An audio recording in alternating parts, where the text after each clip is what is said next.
Hello, this is New Vision TV. I'm Lynn Komjisha. After spending nearly 3 years in jail, Sheikh Mohammed Yunus Kamoga may finally have to spend the rest of his life in prison. Court last week sentenced Kamoga to life imprisonment after finding him guilty of terrorism. The sentence prompted wild cries from sympathizers and relatives. Could this be Kamoga's last journey? New Vision TV brings you the life and times of the man who was feared by both Muslims and non-Muslims. Sheikh Yunus Kamoga was born in 1952 in Seta, Butambala district to the late Sheikh Yunus Butanaziba. He received his childhood education at his father's home until early 1960s when he joined in Sotoka Primary School in Bugerere. He later joined Bilar Islamic Institute in the city suburbs of Bwaise, from where he graduated as a sheikh in 1977. He then started preaching in various mosques in Kampala. In the early 1990s, Sheikh Kamoga emerged as a leading Muslim cleric based in Nakasero. He was among the clerics who, in March 1991, led a group of Muslim youth that stormed and seized the Uganda Muslims from council headquarters, then located at Aga Khan Mosque, Old Kampala. Besides Kamoga, the other leaders included Sheikh Jamil Mukulu, who later became the leader of the ADF rebels, and Major Muhammad Chigundu, who was murdered in November 2016. The group was later dispersed by the police and the army led by former army commander Major General James Kazini, but not before some policemen were killed by the militant youth. Over 400 Tabligh youth, including Mukulu, were arrested and unsuccessfully charged with murder. However, Kamoga and Chigundu slipped through the security ring and escaped. Kamoga resurfaced later in Kenya, while Chigundu ended up in Khartoum, Sudan. According to security agencies, a group that was arrested and held in Luzira later became a core of the Allied Democratic Forces, ADF, under Mukulu, which launched a rebellion in the late 1990s in western Uganda and carried out an attack in the city. Circumstances under which Kamoga returned from Kenya were unclear, but it is said that Kenyan authorities became suspicious of his activities and forcefully sent him back to Uganda and was granted amnesty. He quickly regained leadership of the Tabligh Muslim community.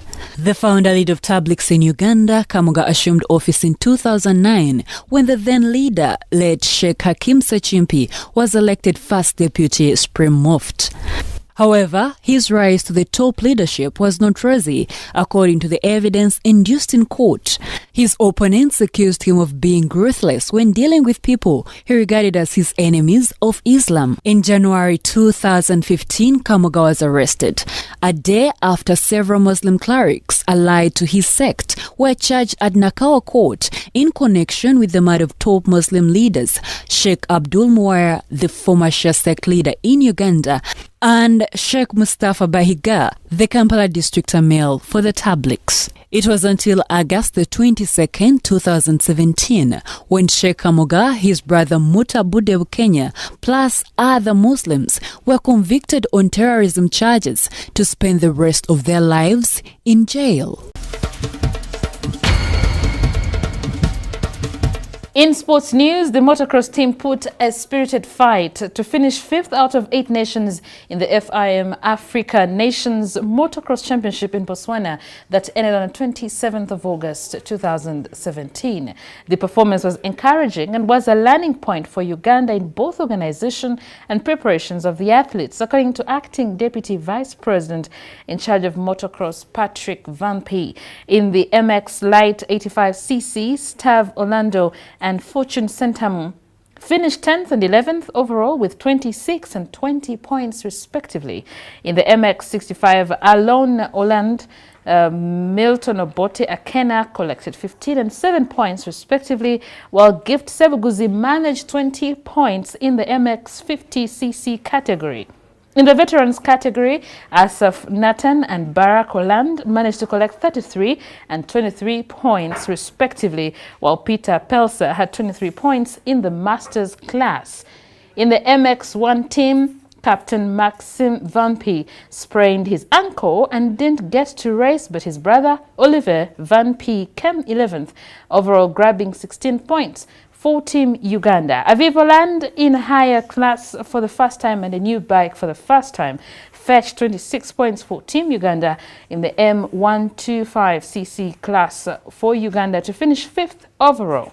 The Uganda team was sponsored by Kampala Executive Aviation and National Council of Sports. You're still watching New Vision TV, and now for Pearl of Africa series, we take a look at River Sezibwa.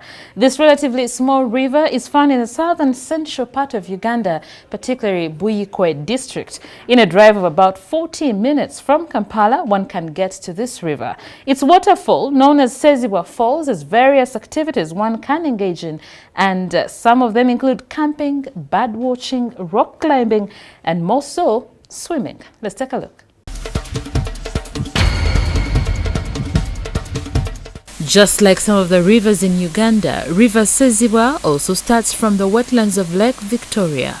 Its source is located in Buyikwe district near the town of Ngongwe. The falls on this river push through the rocks, providing a perfect view while at the site.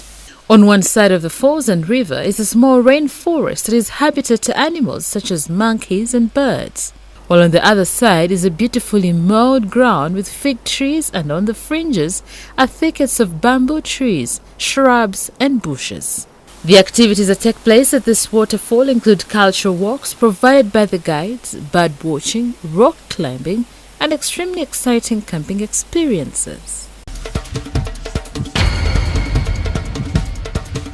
And that's all we had for you. Thank you for watching. Be sure to catch more of your updates on your mobile, on your desktop, on your tablet, anywhere on the go by visiting www.newvision.co.ug. I'm Lynn Komjisha.